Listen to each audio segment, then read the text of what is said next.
कौन है वो युवती जो इस भयानक जंगल में आधी रात को अकेली चली जा रही है? पता नहीं ये कोई युवती है या फिर कोई मायावी शक्ति। ठहरो युवती।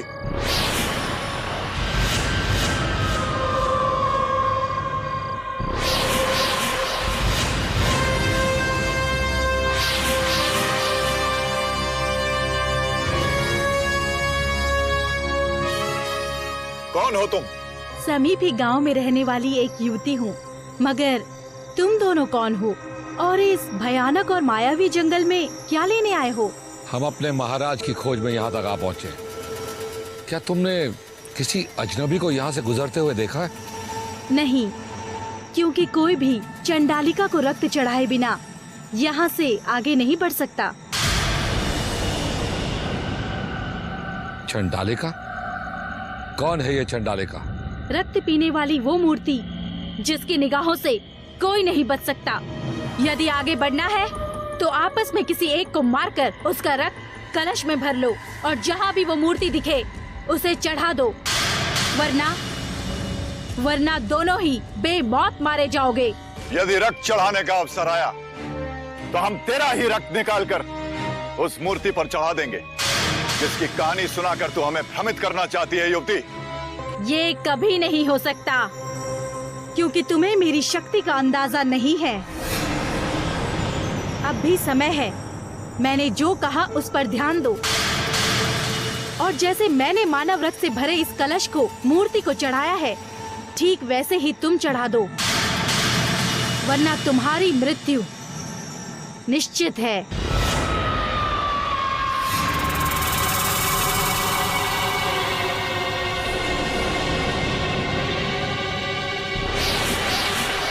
जब हमें वो मूर्ति दिखाई देगी और वो हमसे रक्त मांगेगी तो तुम्हारा ही रक्त इस कलश में भर के हम उसे चढ़ा देंगे। चलो तेज सिंह, अब इस मायावी जंगल में ऐसी बहुत सारी शक्तियां हमें और मिलेगी। चलो।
नहीं,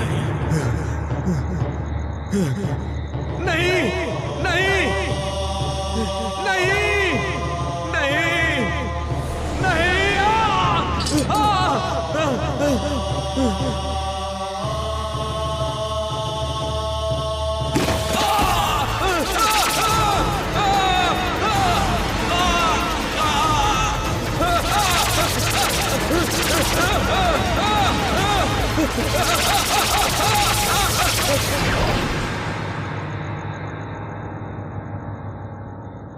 सुंदरवन का ये जंगल अनेक मायावी शक्तियों से भरा हुआ है।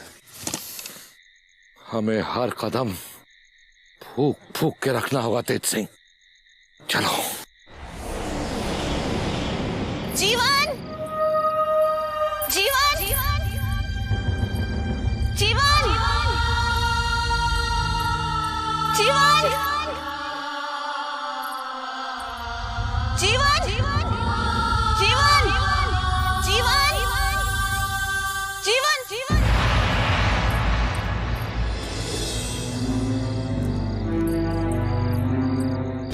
क्या हो ज्वाला? तुम इतनी घबराई हुई कहां से भागी चली आ रही हो? जंगल की उस दिशा से जहां एक के बाद एक मनुष्य उस मार्ग पे बढ़े चले आ रहे हैं जो उस गुफा की ओर जाता है। मनुष्य, एक के बाद एक मनुष्य।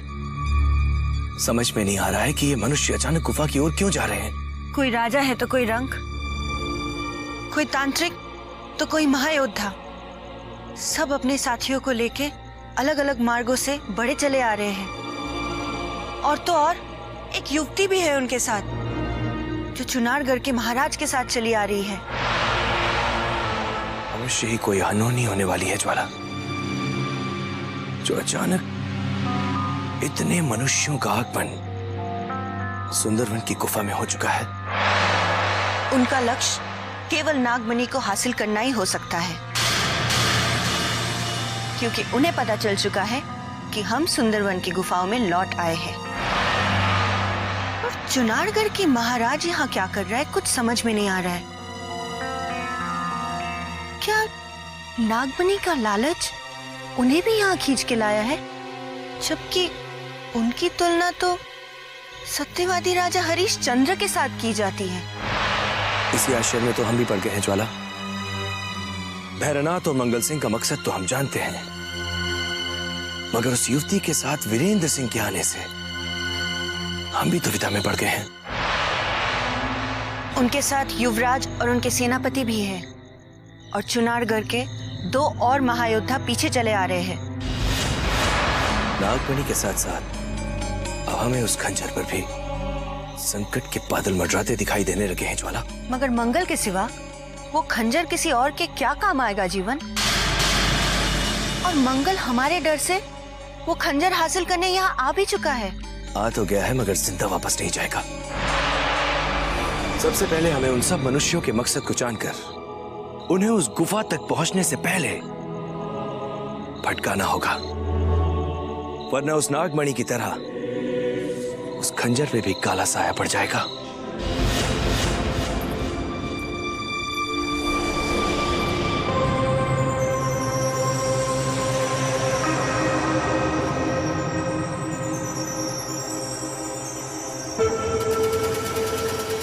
कौन है ये दोनों? इन्हें हमने आज से पहले कभी नहीं देखा। ये दोनों चुनारगढ़ के ही कोई महायोद्धा है, क्योंकि ये उसी मार्ग पे चले जा रहे हैं जहाँ चुनारगढ़ के सम्राट गए हैं। अब हमें इन्हें तुरंत भटकाकर सुंदरवन से दूर भेजना होगा। मगर ये दोनों उन सब से बहुत पीछे हैं जो हमारे समीप पहुंच चुके हैं। सबसे पहले उन्हें भटकाना होगा, फिर किसी और को। चलो, दूसरे पथिक जिस मार्ग से आ रहे हैं उन्हें दिखाती हूँ।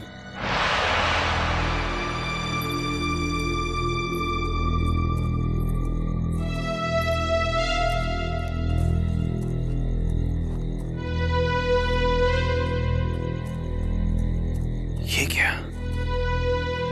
ये तो वीरेंद्र सिंह है, जिसके शरीर में मेरा वास है ज्वाला। जानती हूँ, मगर अभी तक ये नहीं जान पाई कि ये अपने सेनापति उस युवती और युवराज के साथ यहाँ क्या कर रहा है। यदि उनका इरादा हमें हानि पहुंचाने का है, तो उनमें से कोई जीवित नहीं लौट सकेगा। मगर उन्हें डसने से पहले हमें यह जानना होगा कि उनके यहां आने का मकसद क्या है, क्योंकि मुझे पूरा विश्वास है कि ना तो उन्हें खंजर की तलाश है और ना ही नागमणि की जरूरत है। तो फिर क्या मकसद है उनके यहाँ आने का? मगर इनके अलावा भी जो तांत्रिक और मंगल यहाँ आए हुए हैं, उनका इरादा सिर्फ खंजर और नागमणि को ही हासिल करना है। सबसे पहले हमें उन्हें डसना होगा जीवन, और तब तक हमें महाराज का यहाँ आने का रहस्य भी पता चल जाएगा। ठीक कहा तुमने। भैरवनाथ और मंगल पर अब हमें सबसे पहले जहर उगलना होगा। अब हमारा पहला निशाना डाकू मंगल सिंह होगा, क्योंकि वो यहां सबसे पहले आया है और वो ही उस खंजर तक सबसे पहले पहुंच सकता है। ज्वाला,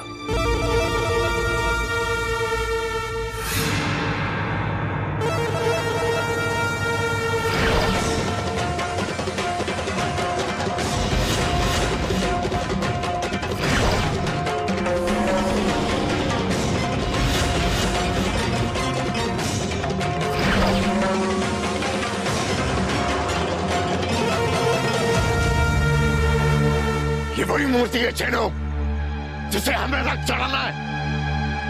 इसको रक्त का भोग लगाते ही ये खुद ब खुद हमें उस गुफा का मार्ग बताएगी।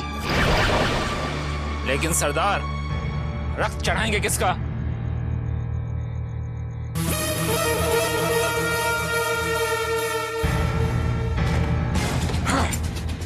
तेरा। मिल्खा, अब तुझे अपनी वफादारी दिखाने का वक्त आ गया। सरदार, सरदार मुझे मत भेजिए, मैंने आपकी बहुत सेवा की है। मिल्खा, रक्त तूने गिराया था और रक्त अपना तुझे ही देना पड़ेगा। उस मूर्ति को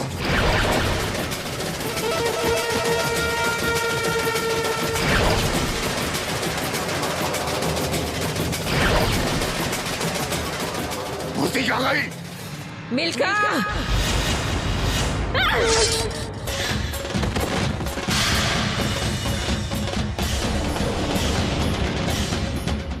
मेरी प्यास नहीं बुझी। अगर मुझे और रक्त नहीं मिला तो मैं तुम सबका रक्त पी जाऊंगी।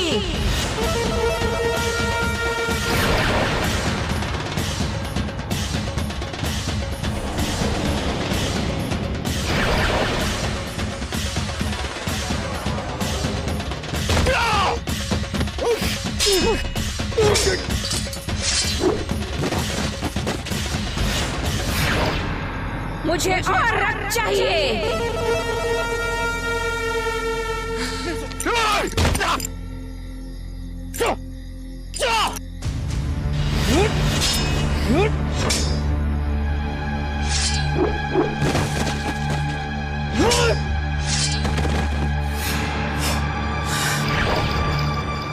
सरदार, भाग चलो यहाँ से, वरना हम दोनों को मारने के बाद भी इस मूर्ति की प्यास नहीं बुझेगी।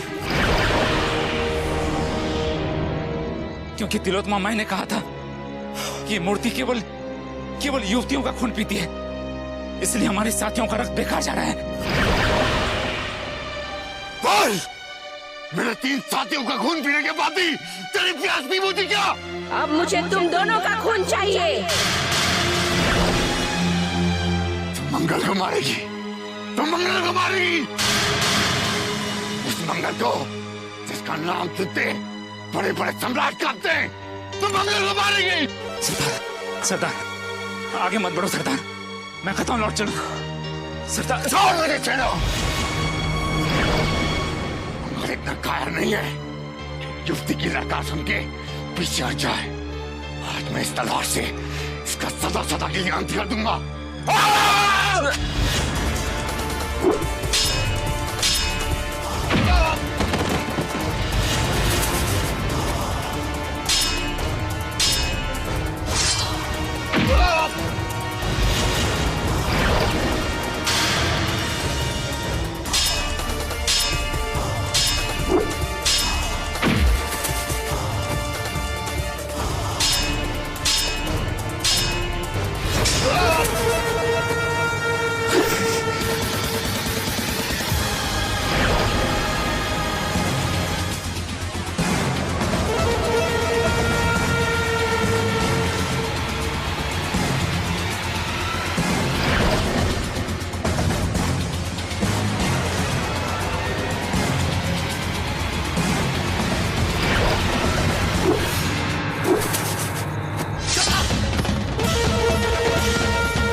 इस मूर्ति से कोई मुझे बचाओ।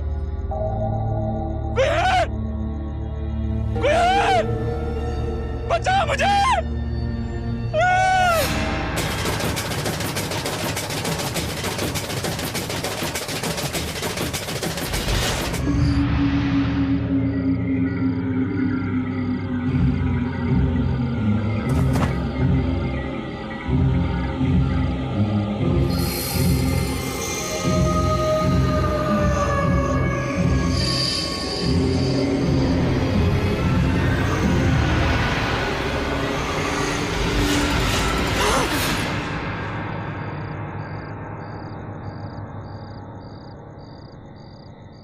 क्या बात छेनू,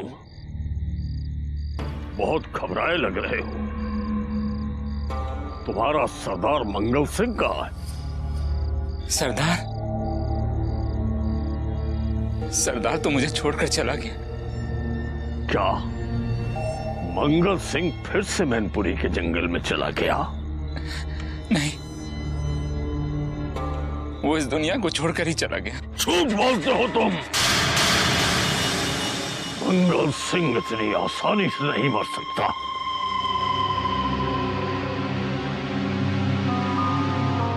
भला मेरे सरदार की मौत के लिए मैं कैसे झूठ बोल सकता हूं तांत्रिक? यदि तुम्हें मेरी बातों पे यकीन नहीं हो रहा तो जाकर देखो उत्तरी दिशा में। वहां मेरे सरदार और मेरे सभी साथियों की लाशें पड़ी होंगी। अवश्य ही उन्हें जीवन और ज्वाला ने डस के मार डाला है महातांत्रिक, क्योंकि वो लोग पहले से ही घात लगाए सुंदरवन में छिपे हुए थे। नहीं, सरदार और हमारे सभी साथियों को उस मूर्ति ने मारा, जो वहां अभी भी खड़ी होकर पहरा दे रही है। मैं किसी तरह अपनी जान बचाकर वहां से भाग निकला, वरना मैं भी तुझे जिंदा नहीं मिलता तांत्रिक। अवश्य ही चंडालिका को रक्त की बलि नहीं चढ़ाई होगी,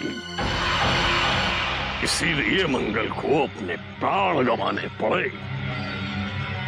एक युवती का रक्त लेकर हम लोग अपने साथ चले थे तांत्रिक, लेकिन उस मूर्ति तक पहुंचने से पहले ही दुर्भाग्यवश हमारा रक्त कलश गिरकर फूट गया, और गुफा तक पहुंचने से पहले ही सरदार और बाकी सभी साथी मारे गए। किंतु गुरुदेव, हमारे पास किसी युवती का रक्त नहीं है चढ़ाने के लिए। अब जब चंडालिका की मूर्ति से जब सामना होगा, तब हम किसका रक्त चढ़ाएंगे? मंजरी का। इसीलिए तो हम उसे साथ लेकर आए हैं। आवश्यकता पड़ने पर हम उसका वध कर देंगे और उसकी बलि चढ़ाकर चंडालिका को प्रसन्न करेंगे।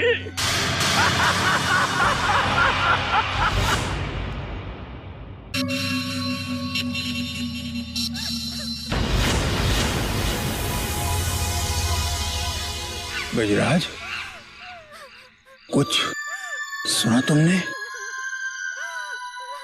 रात्रि के इस गहरे अंधकार में किसी युवती के रोने सिसकने की आवाज आ रही है। हमें तो ऐसा प्रतीत होता है कोई ना कोई अनिष्ट होने वाला है, अनिष्ट होने वाला है कोई ना कोई। अब और क्या अनिष्ट होगा क्रूर सिंह? सब तो हमें छोड़ के जा चुके हैं, तब भी हम उसी नागमणि की तलाश में अब तक भटक रहे हैं। आओ देखें किसकी रोने की आवाज है। नहीं, ठहरो। आगे बढ़ने का मतलब होगा किसी नए संकट को आमंत्रण देना। नहीं, कदापि नहीं। हम आगे नहीं जाएंगे, नहीं जाएंगे हम आगे। तो जाओ तुम यहां से, परंतु हम जरूर देखने जाएंगे कि ये किसके सिसकने की आवाज है। गजराज, गजराज कैसी बातें कर रहे हो तुम? हम तुम्हें अकेला कैसे छोड़ सकते हैं? अच्छा ठीक है, चलो हम भी तुम्हारे साथ चलते हैं।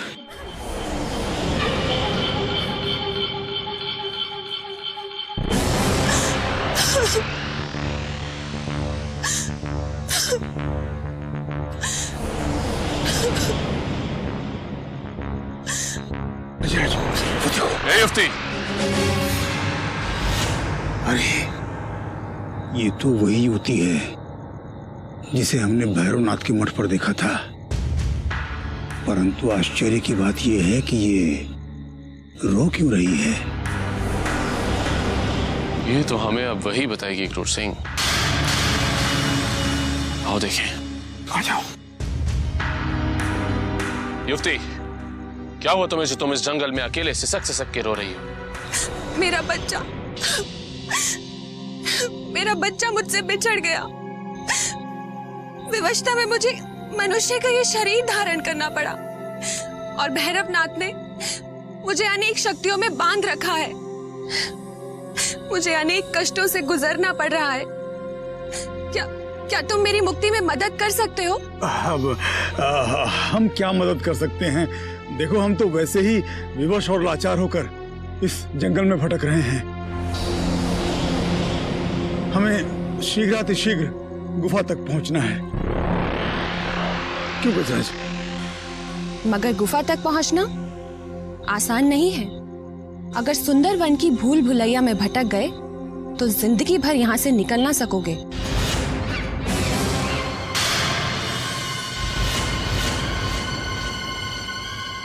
हम तुम्हारी सहायता अवश्य करेंगे, परंतु बदले में हमें क्या मिलेगा?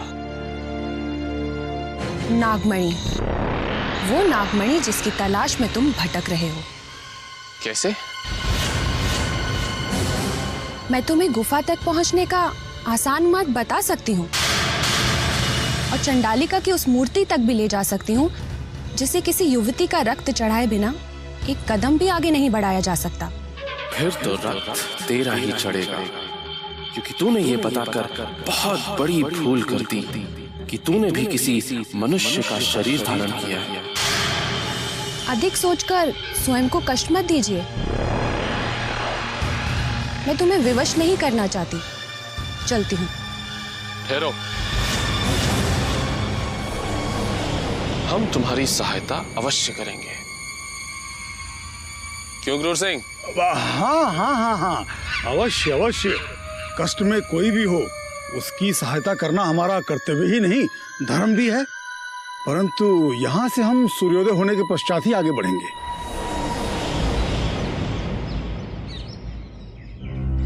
अब तंत्र का वो धागा भी जलकर भस्म में बदल गया। यदि हमारे मार्ग में सिर कटे की तरह कोई और दानव आ गया तो हम क्या करेंगे महाराज? तो हम तुम्हारे रक्त का चढ़ावा चढ़ा देंगे।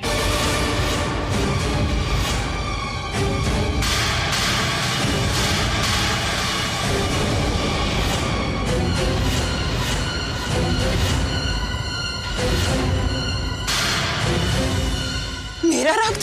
हाँ, तुम्हारा रक्त, क्योंकि तुम्ही ने हमारी माताश्री का रक्त बहाने का छल किया था।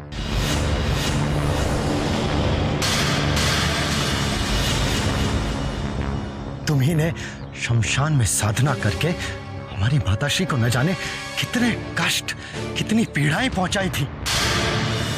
शत्रु हो तुम हमारी, शत्रु। इंद्रजीत, काजल हमारी शत्रु बनकर अवश्य आई थी, मगर अब ये हमारी मित्र है। नागिन केवल जहर उगल सकती है पिताश्री, भी किसी की मित्र नहीं बन सकती। ये आज इसके हालात पलटे हैं तो ये आपसे मित्रता का ढोंग कर रही है। ये तो हमारी माताश्री का स्थान छीनना चाहती है। उसी के लिए ये आपको लुभाने का, आपको अपनी ओर आकर्षित करने का षड्यंत्र रच रही है। युवराज, यदि मेरे मन में कोई लालच होता तो महाराज का साथ देने इस भयानक जंगल में कभी नहीं आती। मुझसे एक बार भूल हो गई, किंतु मैं उसे कभी दोबारा दोहरा नहीं सकती। यदि अब भी आपको मुझ पर भरोसा नहीं है युवराज, तो बेशक किसी भी आत्मा को मेरा रक्त चढ़ा दीजिए। क्या अब भी तुम्हें काजल की आंखों से निकले आंसुओं में सत्य की झलक नहीं दिखाई दे रही? नहीं, ये आंसू छल के वो मोती हैं जिनको ये वरमाला बनाकर चुनारगढ़ की महारानी बनने का सपना देख रही है। यही वो डायन है जिसकी वजह से हम इस जंगल में भटक रहे हैं। तुम काजल के कारण नहीं, बल्कि उस राजकुमारी के प्रेम में भटक रहे थे। जो हमारे शत्रु के पुत्र है। अगर हमने कभी भी उस राजकुमारी को विजयगढ़ के महल में रखने पर ऐतराज नहीं उठाया, क्योंकि हम ये जानते थे इंद्रजीत कि तुम उससे प्रेम करते हो। प्रेम। किशोरी आपके शत्रु की पुत्री अवश्य पिताश्री, परंतु उसमें आपके कुलवधू बनने के संपूर्ण गुण हैं। मगर ये काजल आपकी पटरानी कभी नहीं बन सकती, क्योंकि ना तो ये किसी राजघराने से संबंध रखती है, ना ही इसकी रगों में किसी राजवंश का खून दौड़ता है। इसके तो रग रग में षड्यंत्र और कपट भरा हुआ है। इंद्रजीत! यदि तुम हमारे पुत्र न होते तो आज जीवित नहीं बचते। तलवार हमारे पास भी है पिताश्री। यदि आप हमारे पिता ना होते तो आपका यह अभिमानी शीश हम अब तक धड़ से अलग कर चुके होते। नहीं जानते थे हम कि हमारा कुलदीपक हमारे ही हाथों मरने वाला है। रुक जाइए महाराज, रुक जाइए आप, वरना सबसे पहले हमारे शीश का बलिदान होगा। हम अपने ही तलवार से अपना शीश काटकर आपके कदमों में रख देंगे कि हम पिता और पुत्र को एक दूसरे पर वार करते नहीं देख सकेंगे।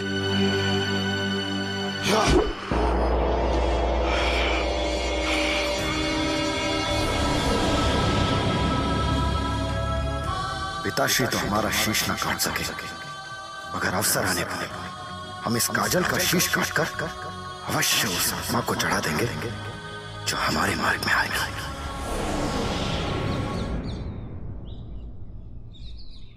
रात होने वाली है।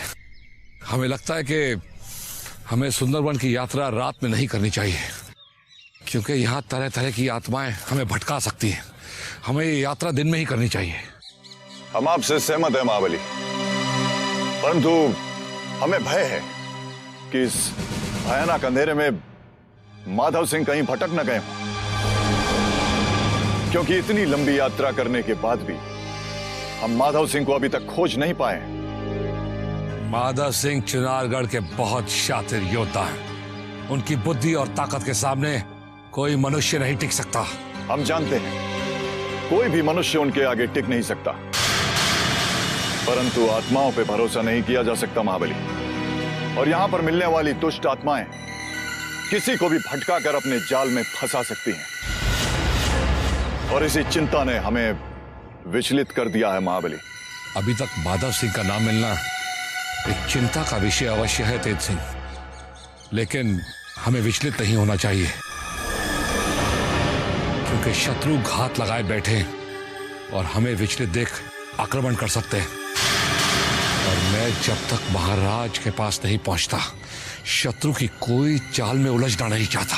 इतनी देर से ना हमें महाराज मिल रहे हैं और ना हम माधव सिंह को खोज पा रहे हैं। संग्राम सिंह और युवराज इंद्रजीत के रहते हमें महाराज की तो कोई चिंता नहीं है महाबली।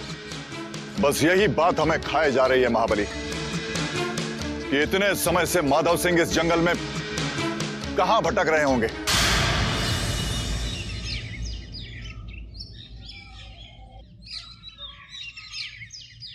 न जाने महायोद्धा अभिमन्यु इस जंगल में कहां भटक रहे होंगे।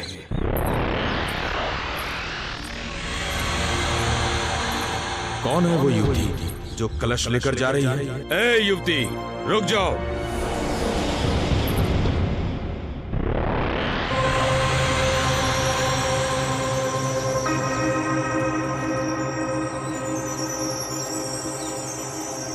कौन हो तुम और इस जंगल में क्या कर रही हो? मैं सबरी हूँ पथिक, मगर तुम कौन हो? मैं चुनारगढ़ का महायोद्धा माधव सिंह। चुनारगढ़ से इतनी दूर आने का कारण क्या है? महायोद्धा अभिमन्यु की तलाश इस जंगल में कर रहा हूँ। क्या तुमने कहीं उन्हें देखा है? तुम उसी महायोद्धा अभिमन्यु की बात तो नहीं कर रहे हो जो महाबली दारा सिंह के सुपुत्र हैं? ठीक पहचाना तुमने। उनकी तलाश करते करते हम थक गए हैं। क्या अपने कलश में से थोड़ा जल हमें पिला सकती हो? यदि आप सबरी का जल ग्रहण कर सकते हैं तो मुझे बहुत खुशी होगी।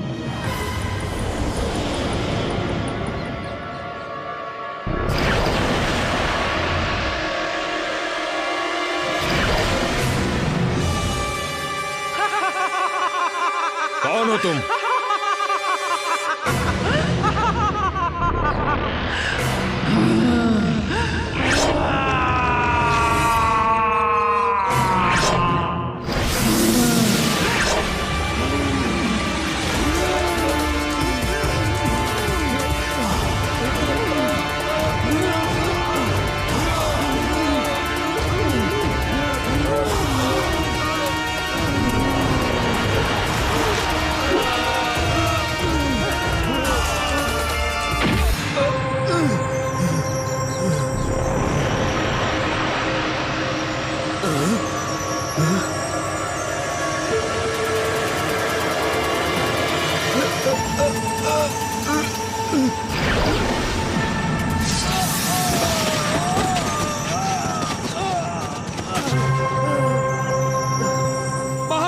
अभिमन्यु!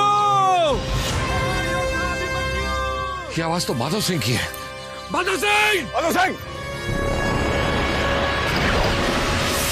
माधव सिंह! माधव सिंह! माधव सिंह!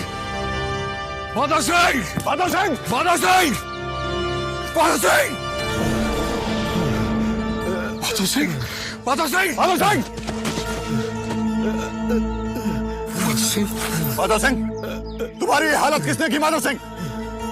एक सिरकटी आत्मा ने घायल कर दिया।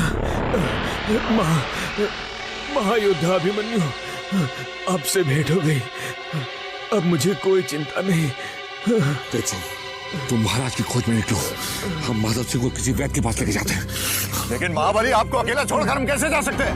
ना कह रहे हो उतना करो तेज सिंह। गुफा के द्वार तक पहुंचकर भी मंगल हार गया। यदि उसने चंडालिका को बलि चढ़ाकर प्रसन्न कर लिया होता तो कदापि उसकी मृत्यु नहीं होती। लगता है अब तो हमें स्वयं ही गुफा के भीतर जाकर उस तिलिस्मी खंजर को प्राप्त करना होगा। आप निश्चिंत रहिए महातांत्रिक, चाहे कितनी भी कठिनाइयां क्यों ना आ जाएं, हम वो खंजर प्राप्त कर लेंगे। नहीं बिरजू नहीं, ये कार्य इतना सरल नहीं है। यहाँ पग पग पर मौत हमारी प्रतीक्षा कर रही है। तो आगे मत बढ़ो तांत्रिक। जब तुम जानते हो कि मौत हमारी प्रतीक्षा में खड़ी है तो उसके समीप जाकर उसे गले लगाने से क्या लाभ? इससे पहले भी मैं अपने चारों तरफ मौत ही मौत देख चुका हूं। नहीं छेनू नहीं, जब तक ज्वाला और जीवन की मौत नहीं हो जाती हमारे कदम पीछे नहीं हटेंगे। तो फिर कोई ऐसा मार्ग तलाश करो तांत्रिक, जो उस चंडालिका की सामना किए बिना ही हमें उस तिलस्मी खंजर तक पहुंचा दे। नहीं, ऐसा कोई मार्ग नहीं है।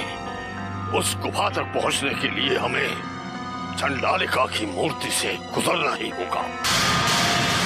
महातांत्रिक, क्या खंजर के अलावा जीवन और ज्वाला को मारने का और कोई भी उपाय नहीं? एक उपाय है बिरजू। यदि इन दोनों को किसी भी प्रकार अलग अलग कर दिया जाए तो इनकी शक्तियां निर्बल हो जाएंगी और फिर इनमें से कोई भी एक हमारे तंत्र जाल में फंस सकता है। तो उन्हें अलग करने का उपाय तुम्हारे पास ही है तांत्रिक। उन्हें अलग करने के लिए हमारे पास एक महामंत्र है जिसका निरंतर जाप आवश्यक है। वो महामंत्र क्या है महातांत्रिक? हमें बताइए, हम तुरंत उसका जाप आरंभ कर देंगे। बुद्धि विनाशन, बुद्धि विनाशन, बुद्धि विनाशन, बुद्धि विनाशन, कीलय कीलय, कीलय कीलय, कुरु कुरु स्वाहा, कुरु कुरु स्वाहा, बुद्धि विनाशन, बुद्धि विनाशन, कीलय कीलय, कुरु कुरु स्वाहा। जीवन जीवन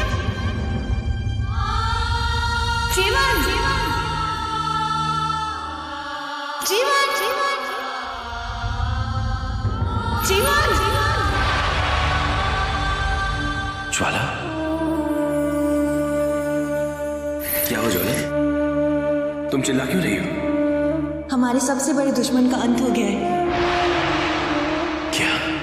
हाँ जीवन, मंगल चंडालिका के हाथों मारा गया है। उसने उसका सर काट के फेंक दिया है।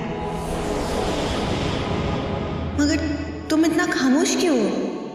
क्या तुम्हें खुशी नहीं हो रही है? ज्वाला, खुशी तो तब होती जब डाकू मंगल सिंह की मौत हो जाती। वो जिंदा है ज्वाला। वो मर चुका है और उसका सर काटने के बाद उसके धड़ को चंडालिका ने अपना गुलाम बना लिया है। अब वो चंडालिका के आदेश पर हर उस व्यक्ति को रोकने की कोशिश करेगा जो गुफा की तरफ बढ़ना चाहता है। नहीं, ये एक छलावा है। मत भूलो कि उसके गले में वो तावीज है जो उसे बाबा भैरवनाथ ने दिया है, और जब तक वो तावीज उसके गले में है वो मर नहीं सकता।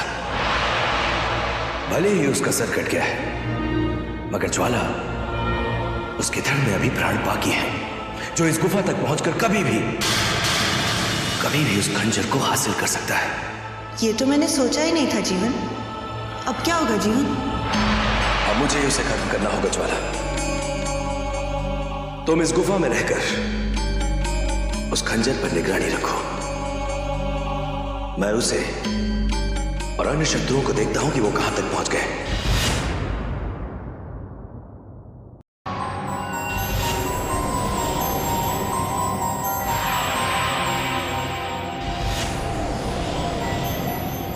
यदि इनमें से कोई जीवन या ज्वाला है तो निश्चित ही उसे अपने असली रूप में आना होगा। परंतु यदि हम लोग साथ साथ रहेंगे तो वो अपने वास्तविक रूप में नहीं आ पाएगा। तो हमें क्या करना चाहिए महातांत्रिक? यहाँ से कहीं दूर निकल जाना चाहिए क्या? बहुत दूर जाने की आवश्यकता नहीं है छेनू। यही किसी पेड़ की ओट में छुप जाओ और जैसे ही वो अपने वास्तविक रूप में आए उस पर अग्निबाण छोड़कर आग खबर कर दो। हाँ, इसके झोले में जो सामग्री है उसमें अग्निवर्षा की भीषण क्षमता है। जाओ, समय नष्ट न करो, लाओ हमें दो, जाओ। ओम कराल वदनम घोरम मुक्त केशीम।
ये क्या हो रहा है? ये मिट्टी, ये जीवन की समाधि को क्यों ढक रही है? अवश्य कोई अपशगुन हो चुका है। जीवन के प्राण संकट में है।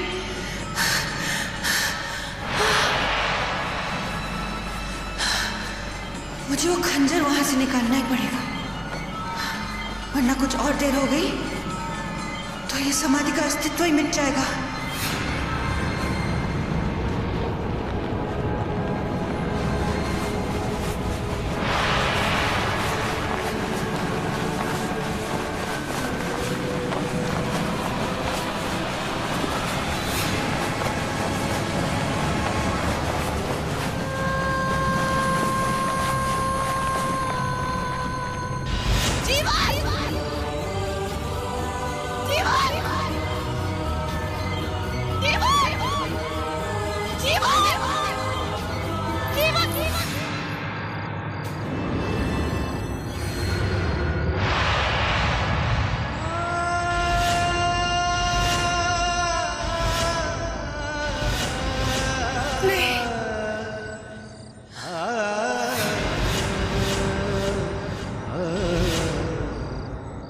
तंत्र का वो घेरा है जिसमें भैरवनाथ ने मेरे जीवन को जलाकर भस्म कर दिया।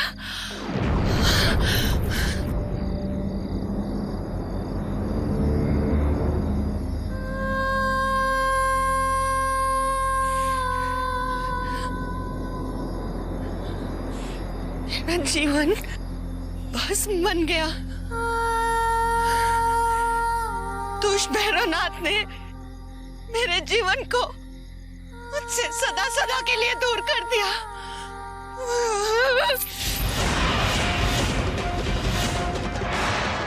तुझे नहीं छोड़ूंगी भैरवनाथ। उस सरकटे मंगल को मारने के बाद तुझे इतना तड़पा तड़पा के मारूंगी कि मौत भी कांप उठेगी। चाला को जब पता चलेगा तो उसका जीवन सदा सदा के लिए उससे दूर चला गया है। तो खून के आंसू बहाएगी उसकी जहरीली आंखें।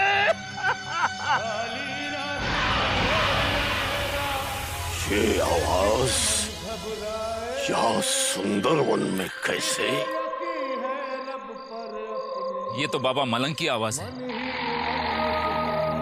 इस भिखमंगे फकीर को कैसे जानते हो? वो सरदार के गुरु हैं। डाकू मंगल का गुरु? फिर तो अवश्य कोई षड्यंत्र है। उस दुष्ट आत्मा फकीर के यहाँ आने के पीछे कोई गहरा रहस्य है। रहस्य? ये कैसा रहस्य है महातांत्रिक? एक फकीर जो सदा संसार की भलाई के लिए जंगल जंगल भटकता फिरता है, ऐसे में उस पर संदेह करना ये कारण मेरी कुछ समझ नहीं आया। एक डाकू का गुरु संत नहीं हो सकता।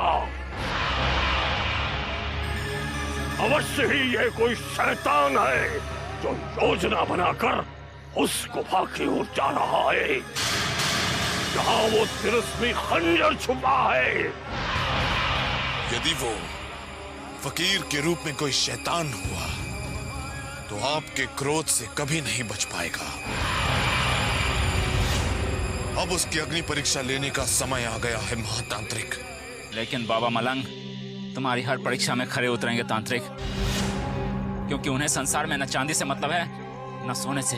अभी पता चल जाएगा।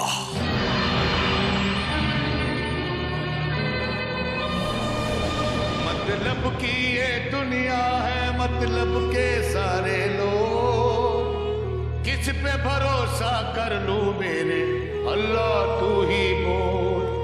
अल्लाह अल्लाह बोल रे बंदे, मौला मौला बोल।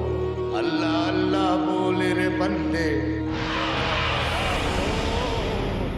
अल्लाह अल्लाह बोल रे बंदे, मौला मौला बोल।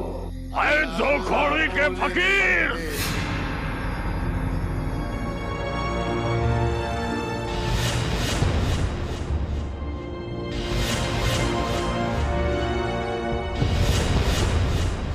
किस कारण से तू मैनपुरी का जंगल छोड़कर सुंदरवन की गुफा की ओर जा रहा है? भैरवनाथ, अरे फकीर के लिए क्या गुफा, क्या पहाड़, क्या पर्वत। अरे जिस रास्ते पे चलने का दिल किया फकीर चल पड़ा। अरे इसी का नाम तो फकीरी है। तेरे दिल में लालच है, लालच, और लालच दोज़ख का दरवाजा है। नहीं, फकीर नहीं है, शैतान है तू। अल्लाह अल्लाह करके दुनिया को धोखा दे सकता है, भैरवनाथ को नहीं।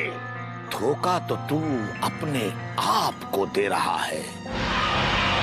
अरे नेकी की राह पे चलने वाले फकीर ने अपनी जिंदगी अल्लाह अल्लाह की राह में गुजार दी और तू उसे नहीं पहचान पाया। अरे ये तेरी बदनसीबी नहीं, तो और क्या है? तू अपनी राह पे चल और इस फकीर को अपनी राह पे चलने। अल्लाह अल्लाह बोले रे बंदे, मौला मौला बोल। अल्लाह अल्लाह बोले रे बंदे, मौला मौला। रुक जा भिखारी।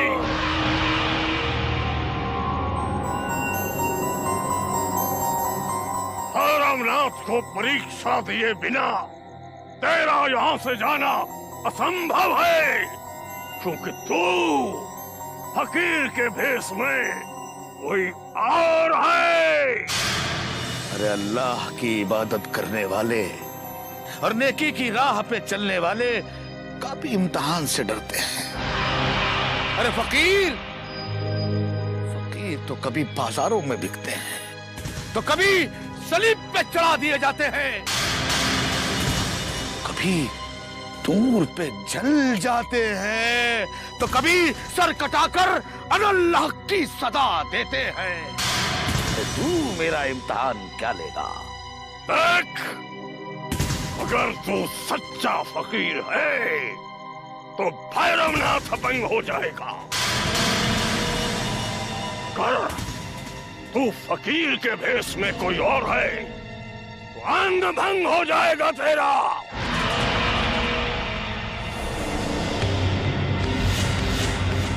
ओम दाकिनी स्वाहा, शाकिनी स्वाहा, हाकिनी स्वाहा।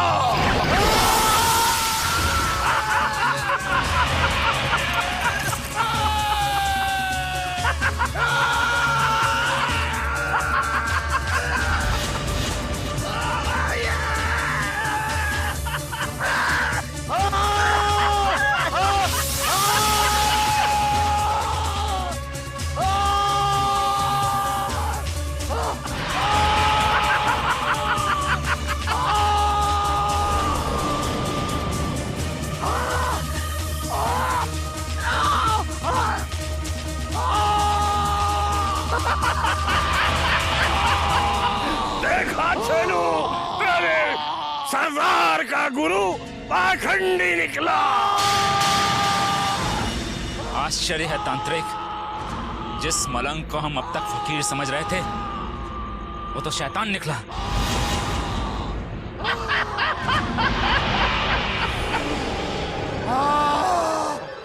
मालिक तेरी रजा रहे और तू रहे, बाकी न मैं रहूं न कोई और दूर है। अरे नादानो, तुम इस तांत्रिक की मैली ताकत के आगे अपने सरदार के गुरु को भूल गए। लेकिन ये फकीर तुम सबको माफ करता है। अगर तुम्हें मेरे दोनों हाथ काटने में भी खुशी मिलती है तो ले जाओ मेरे दोनों हाथ काटकर। ये फकीर तुम्हारी खुशी में खुश है। अल्लाह अल्लाह। बंद करिए अल्लाह अल्लाह करना। अगर हम चाहते तो तुझे भस्म में भी बदल सकते थे, अगर नहीं हम तुझे तिल तिल करके मरते देखना चाहते हैं। कहीं हमारे मार्ग में आने की कोशिश मत करना नीच बहरूपिये, वरना दूसरी टांग भी जाती रहेगी।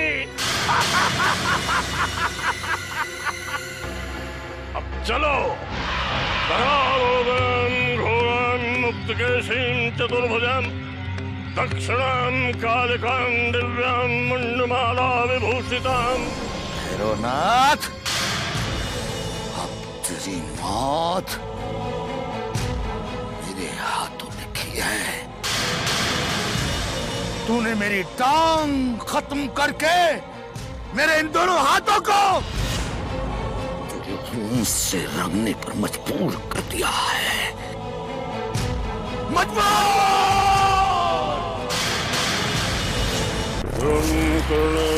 समयाम देवा भद्रं पश्येमाक्षभिर्यजत्रा।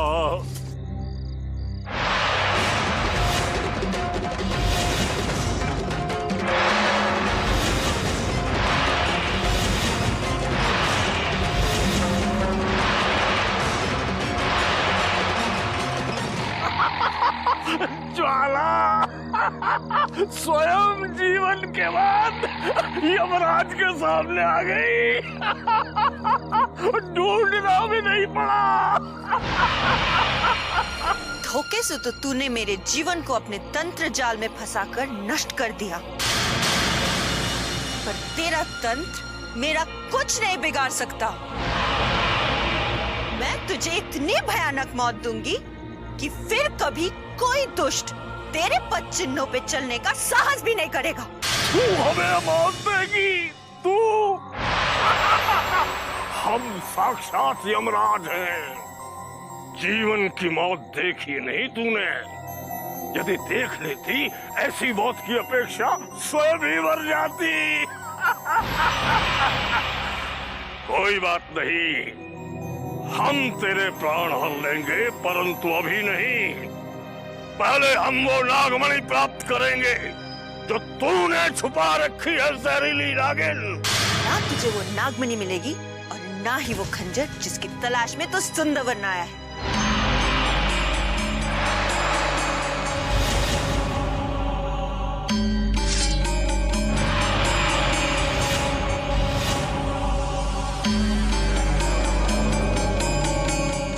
देख ये खंजर जो मेरे हाथ में है, इस पर अब तेरी मौत लिखी है।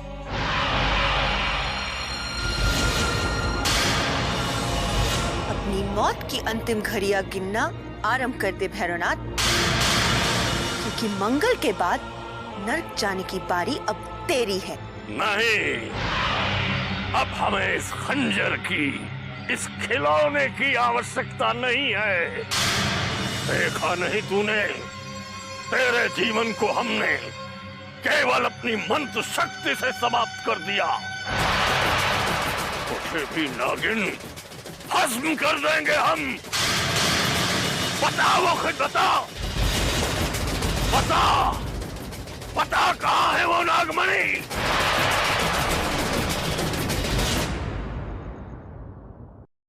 नहीं, अब हमें इस खंजर की, इस खिलौने की आवश्यकता नहीं है। देखा नहीं तूने, तेरे जीवन को हमने केवल अपनी मंत्र शक्ति से समाप्त कर दिया। तुझे भी नागिन भस्म कर देंगे हम। बता वो खुद बता, बता, बता कहाँ है वो नागमणि जिसे प्राप्त करने के लिए हमने वर्षों कठोर साधना की है। तू अगले 7 जन्म तक भी तपस्या करता रहेगा तो भी तुझे नागमणि प्राप्त नहीं होगी। मौत के उस घेरे में तू फंस चुका है भैरवनाथ, जहाँ से निकलना तेरे लिए असंभव है, असंभव। भैरवनाथ के लिए अब असंभव कुछ भी नहीं है नागिन। उसकी तंत्र शक्ति अपरंपार है। जब तुम दोनों की शक्ति सम्मिलित थी तब अवश्य हमारे मार्ग में कुछ बाधा थी।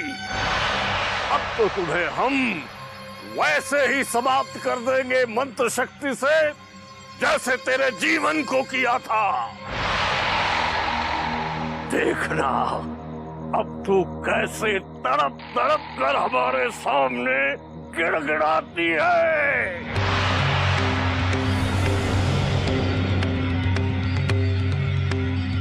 शाकिनी स्वाहा, शाकिनी स्वाहा, शाकिनी स्वाहा।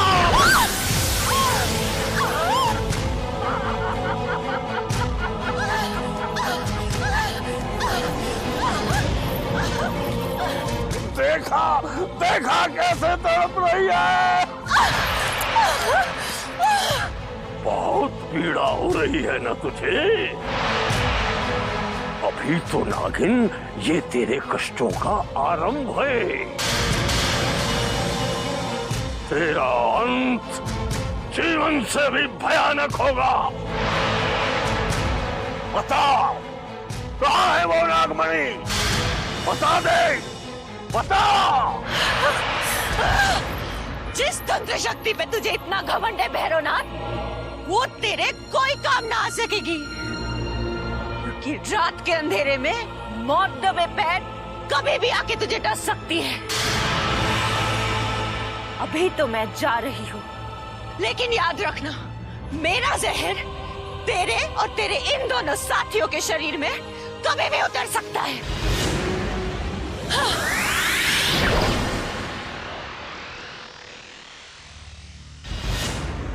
वो नागिन तो तुम्हें धमकी देकर जिंदा यहाँ से निकलकर भाग गई तांत्रिक। वो कभी भी हमें डस सकती है। तुमने उसे यहाँ से जाने क्यों दिया? यदि उसे भी जीवन की तरह जलाकर भस्म कर देते तो सदा सदा के लिए हमारे अंतिम शत्रुओं का विनाश हो जाता महातांत्रिक। अब वो कभी भी घात लगाए हम पर आक्रमण कर सकती है।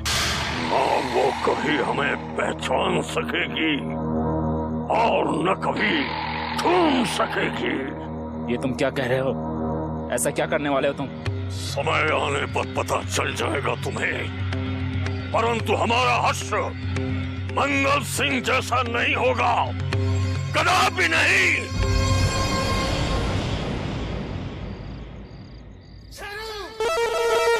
सरदार,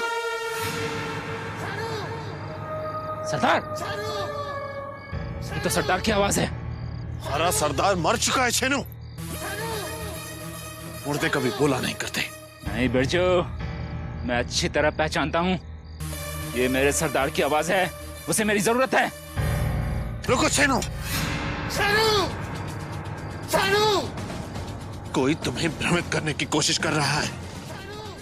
महातांत्रिक के आने से पहले ये स्थान छोड़ना हमारे लिए उचित नहीं है। नहीं, सरदार मुझे आवाज दे, मुझे उसकी जरूरत है और मैं उसके पास जाऊंगा। छेनू, सरदार, सरदार,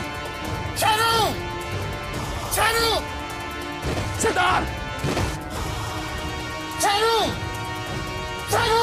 छेनू, रुक जाओ छेनू, रुक जाओ छेनू,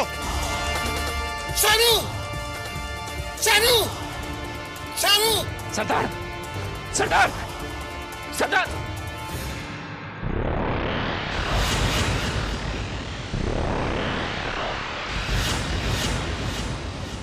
हम तुम्हें कब से खोज रहे हैं छेनू। लेकिन क्यों? तुम मुझे उस वक्त भी मिल चुके हो जब मंगल जिंदा था, लेकिन सरदार अब इस दुनिया में नहीं रहा। फिर तुम मुझे क्यों पुकार रहे हो?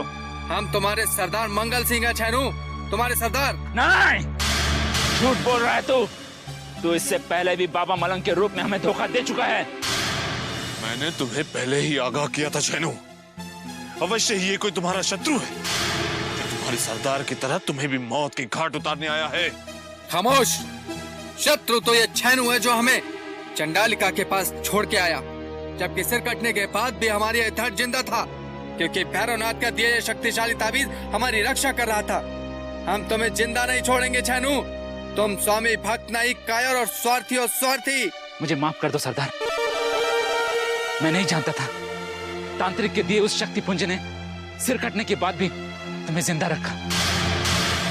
यदि ये सत्य जान जाता तो तुम्हें अकेला छोड़कर चंडालिका के भय से भागता नहीं। ये सत्य कह रहा है मंगल सिंह। दरअसल तुम्हारे मरने के बाद छेनू इस जंगल में मारा भटकता फिरता रहा।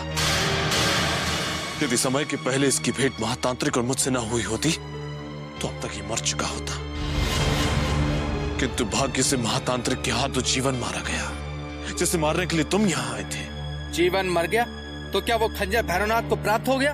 नहीं सरदार, तांत्रिक ने अपनी दिव्य शक्ति से जीवन को जलाकर भस्म कर डाला, लेकिन ज्वाला को नहीं मार सका, क्योंकि ज्वाला के पास अभी भी वो तिलस्मी खंजर है। हो सकता है उसी के डर से वो घबरा कर कहीं लुप्त हो गया है।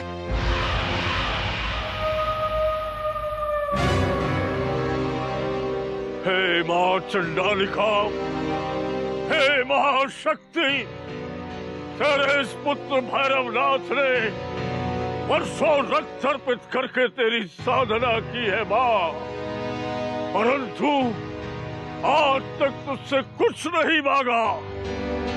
आज मांगता हूँ माँ, क्योंकि उस जहरीली नागिन ज्वाला में मुझे साक्षात अपनी मृत्यु नजर आ रही है माँ।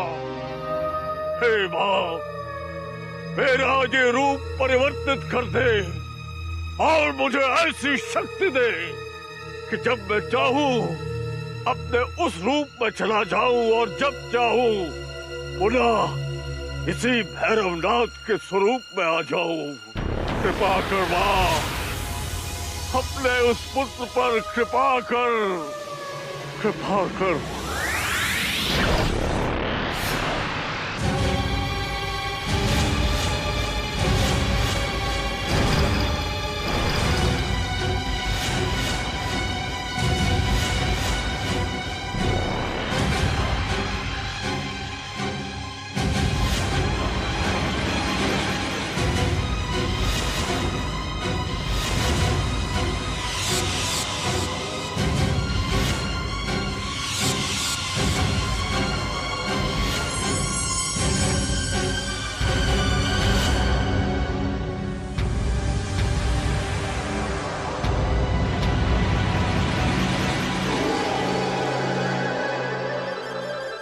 भले ही तू शैतान की शक्ल बदलकर फरिश्ते की शक्ल इख्तियार कर ले भैरवनाथ, लेकिन मेरे मालिक ने मुझे हकीकत से दूर नहीं रखा।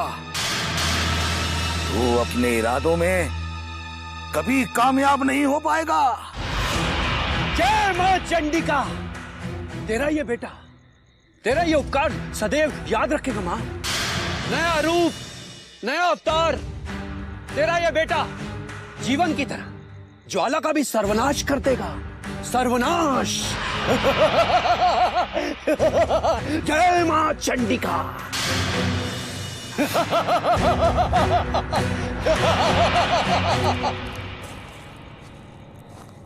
रंग बदलती दुनिया में है रंग बदलते लोग, किस पे भरोसा कर ले बंदा, अल्लाह तू ही बोल, अल्लाह अल्लाह बोल रे बंदे, मौला मौला बोल, अल्लाह अल्लाह। शुभ कार्य आरंभ होते ही दुष्ट फकीर का अनिष्ट मुक्त दिखाई पड़ गया, मगर इस समय हमें इसे मूर्ख बनाकर दूर हटाने में ही समझदारी होगी। अल्लाह अल्लाह बोल रे बंदे, मौला मौला बोल। प्रणाम बाबा।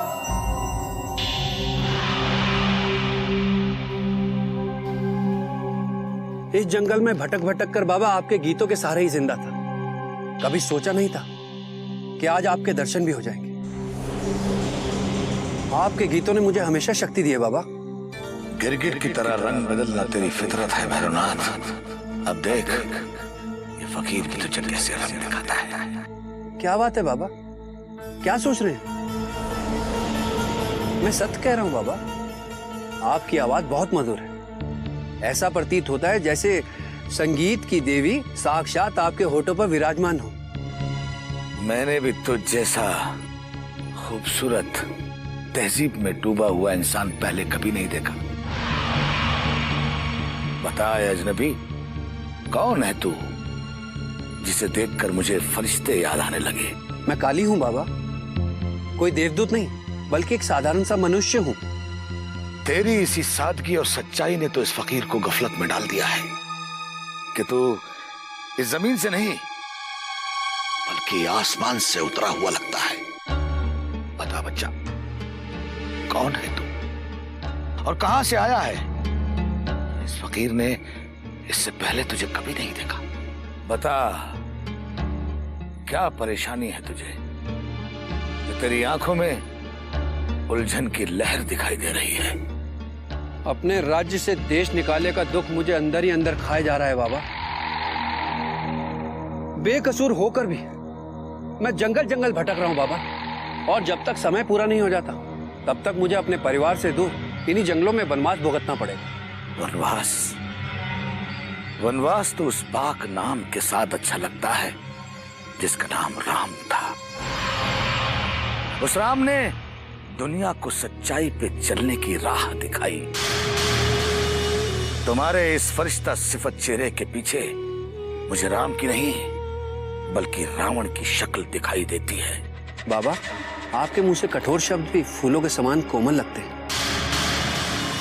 मगर आप जैसे महान गायक को एक पैर पर खड़ा देखकर मेरी आंखें नम हो गई बाबा।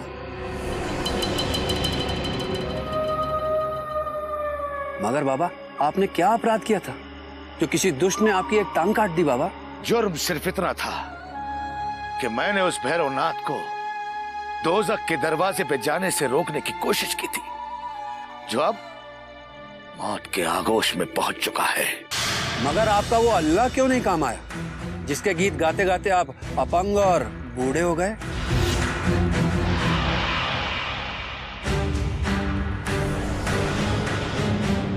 उस शैतान को नेकी पे चलने की दावत दी थी तो मेरे उस परवरदिगार ने मुझे ये मासूम तोहफा दे दिया।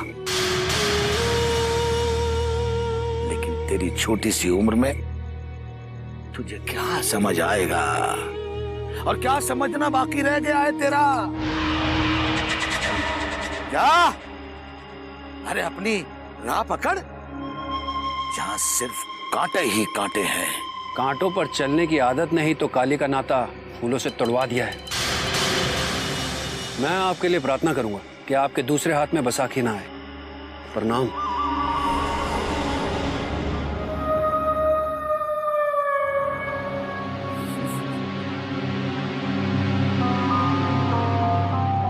भैरवनाथ, जिस रूप को तूने अपनी बैसाखी बनाया है वही रूप एक दिन तेरी मौत की वजह बनेगा।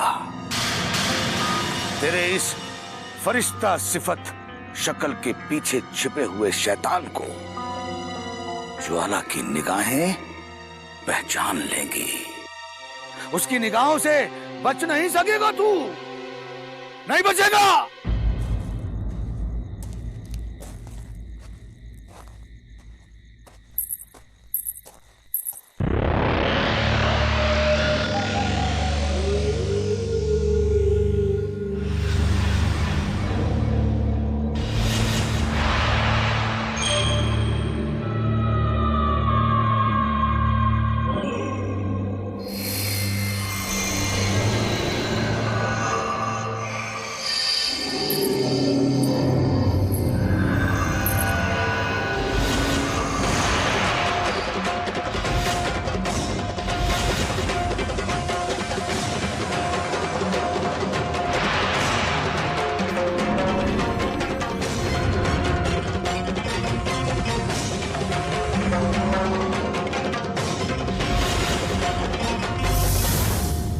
कौन हो तुम और इस जंगल में ऐसे क्यों भटक रहे हो? हमें इस तरह टोक कर रोकने की हिम्मत बड़े बड़े महायोद्धा नहीं कर सके, तो तुम्हारी हिम्मत कैसे हो गई युवती? बताओ कौन हो तुम और इस अंधेरी रात में यहां क्यों भटक रही हो? अंधेरा होने के बाद ही ज्वाला के निकलने का समय होता है। मैं इस जंगल की रानी हूं और यदि तुमने एक कदम भी और आगे बढ़ाया तो मारे जाओगे। मौत से हमें डराने की कोशिश मत करो युवती, क्योंकि हम भी अय्यारों के अय्यार तेज सिंह हैं और एक बार जहां हमारे कदम पड़ जाते हैं वहां से हम तभी वापस लौटते हैं जब हमारी इच्छा होती है। ना अभिमान मत करो पथिक, वरना यहां से जीवित लौटना असंभव हो जाएगा। यदि तुमने ज्वाला के आदेश को ठुकराया तो शब में बदल जाओगे।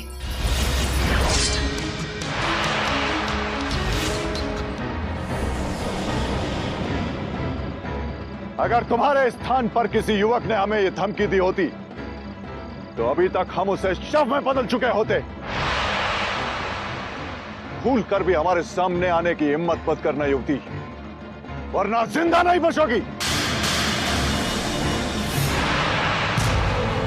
ज्वाला की इच्छा के बिना तू तो क्या सुंदरवन की धरती पर कोई जिंदा नहीं बच सकता।